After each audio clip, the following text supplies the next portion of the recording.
Good morning. It's 6:15 and I'm just leaving camp. Got up at around 5:40. Sun is coming up at just past 6 now. It's actually not that cold. I mean, it's cold. There's frost on the ground and it's probably maybe in the upper 30s or lower 40s, but it's not terribly cold. So it wasn't too hard to get going. Now, last night I had a little bit of a more detailed look at the upcoming stretch and made a timing plan.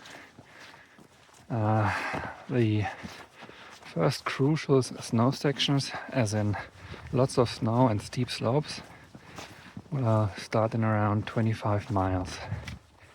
So my plan for today is to get about 20, maybe short of 20 miles, to not make it all the way there, but slightly out of that section.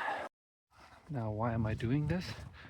With snow travel, you generally have to account for the fact that there's 3 different phases for snowpack stability. So you got the early morning hours, let's call it between 4 and 8, where if it's cold enough, the snowpack generally freezes overnight and it's extremely hard and frozen in the morning. So it's so hard that you neither sink in nor can you properly get your ice axe in. The problem with that kind of snow is that it's really unsafe to walk on if you have to do steep traverses, because your feet don't really sink into the snowpack. You're really just walking on top of it. It's completely frozen, so there's almost no friction. It would be hard to self-arrest. So generally this part of the snowpack is really good for if you have mellow snow traverses, so slopes that aren't steep, you're just essentially walking horizontally over snowpacks. For that is perfect, because you don't sink in, snowpack is stable, and slipping and sliding is not really too much of a concern. Now, the second phase of snowpack during the day is once the sun has had a little time to put some energy into the snowpack, it starts to melt, so it becomes softer. And that's generally between, let's call it 8:30, 9 to 11:30. That's when the snowpack is still somewhat stable, but it's soft enough on the surface that both your feet and your ice axe have solid grip. You actually make steps into the snow, but the chances of you post-holing, so breaking through the snowpack all the way to the knee or to the waist, are not really too high yet. And that is really the perfect time window to do any kind of steep traverses, because you can both get your ice axe in, like I said, and you can make a proper boot pack into the snow, so you actually make real good steps that give you friction and stability, but you're not breaking in all the time. So that's the time window that you want to look at for the critical sections. And then the third part of snowpack development is the time after that. So anything from lunch to the afternoon. That's when the sun has been in the sky so long that the snowpack is really becoming unstable. It's turning into slush. It's really soft, and you start post-holing all the time. So you constantly break into the snow. It's extremely sluggy, slow, and extremely inefficient to walk in. Now, that phase of the day is not really good for anything, but it can be used if you have like patchy snow situations where you're like walking on a little bit of snow.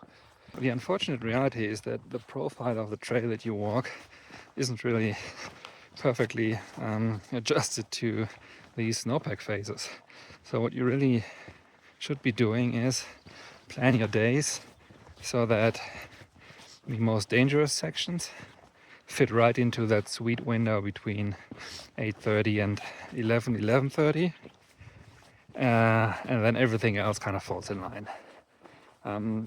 Even that doesn't always work, because sometimes it's more than one traverse, and so yeah, you really have to make a call. What is the most sketchy one? What is the most the one that you're most worried about, and then try to plan your day so that you make it to that traverse in that time window. And so that's the reason why I'm trying to camp just outside of that area, where it's becoming a little critical tomorrow, so I can walk in tomorrow morning and then get there around 8:30, when the sun should have had some time to warm it up a little bit.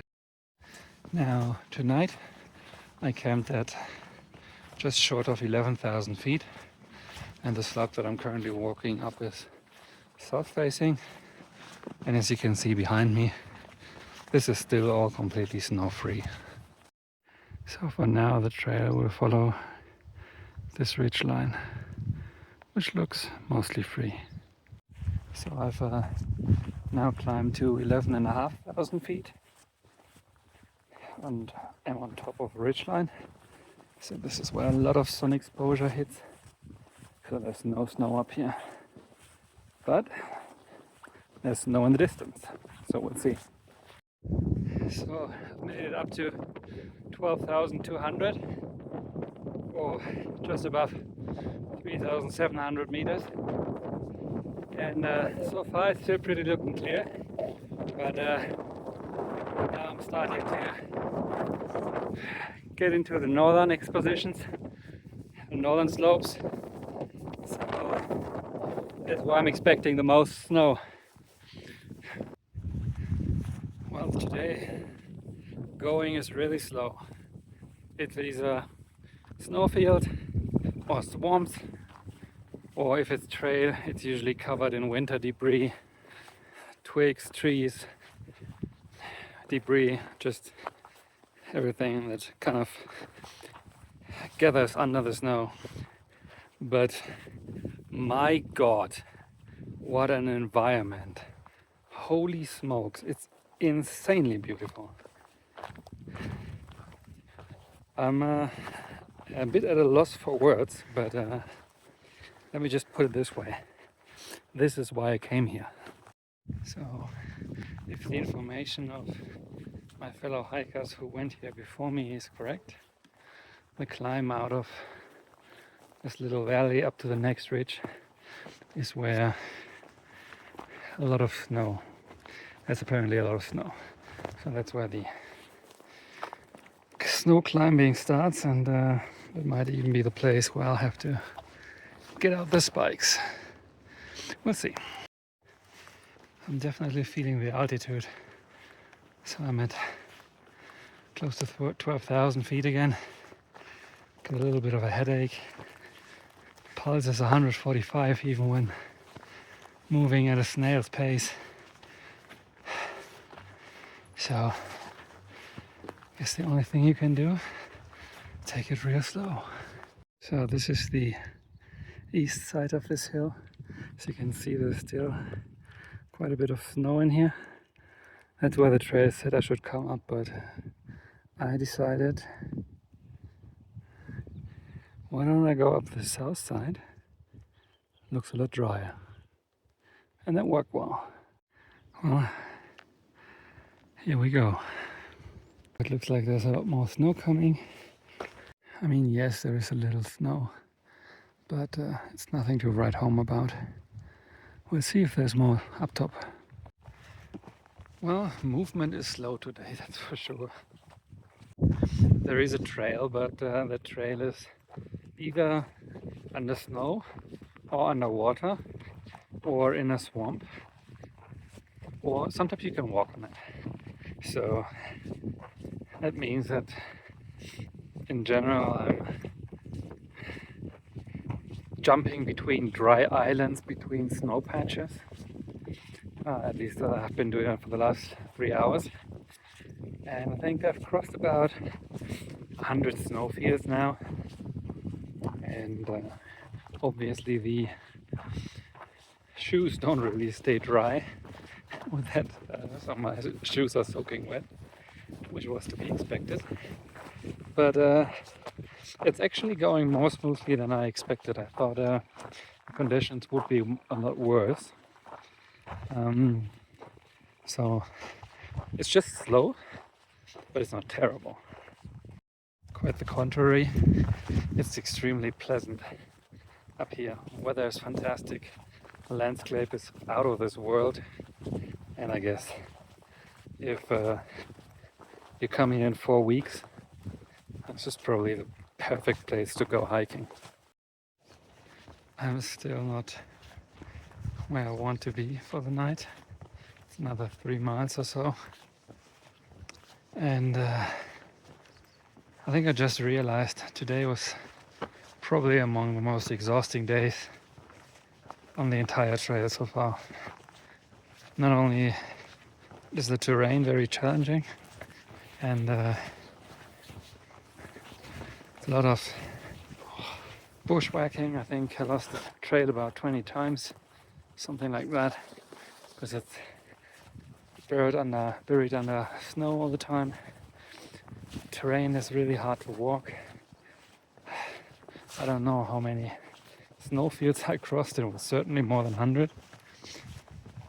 And the parkour action in the tree sections, up and down, up and down. I'm just done. So I think I'm gonna sleep extremely well, and then I'm gonna figure out what I'll do tomorrow.